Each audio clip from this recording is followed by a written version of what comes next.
Saat penyidik Direktorat Tindak Pidana Umum Ditripidum Bareskrim Polri akan menyita komputer, kepanikan terjadi. Kakak ipar dari Sekretaris Desa Sekdes Kout Ujangkarta, Marmadi, sempat melarang tim penyidik Bareskrim Polri menyita komputer. Penggeledahan dilakukan di rumah Ujangkarta yang terletak di Jalan Kalibaru Kohot, Kelurahan Kohot, Kecamatan Paku Haji, Kabupaten Tangerang, pada Senin 10 Februari 2025 malam. Marmadi melarang tim penyidik untuk menyita komputer milik Ujangkarta dengan alasan bahwa perangkat tersebut digunakan untuk bekerja. Komputernya memang boleh disita? Tanya Marmadi.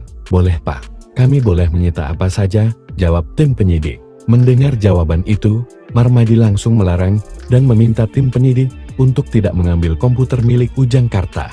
Jangan, itu jangan diambil, kata Marmadi dengan suara yang mulai meninggi. Ketika tim penyidik menanyakan alasan larangannya, Marmadi menjelaskan dengan nada terbata-bata, sehingga penjelasannya tidak dapat diterima oleh pihak penyidik. AKDP Prayoga Angga Widyatama, Kanit 2 Subdit 2 Ditripidum Bareskrim Polri, menegaskan tindakan Marmadi itu bisa dianggap menghalangi proses penyidikan.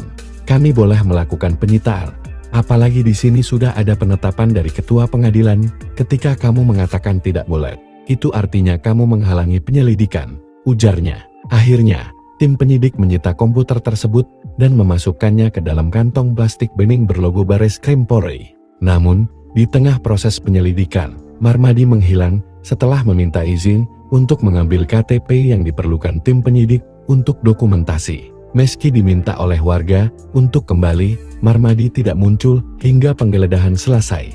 Sementara itu, Ketua RT 5 Februari, Muhammad Sobirin, menunjukkan sikap kooperatif dengan langsung memberikan KTP-nya kepada tim penyidik.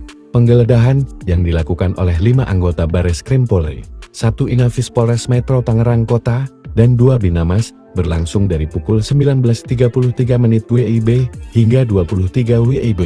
Tim penyidik mencari bukti terkait dugaan keterlibatan dalam pemalsuan sertifikat hak guna bangunan SHJB dan sertifikat hak milik SHN terkait kasus pagar laut yang membuat heboh publik.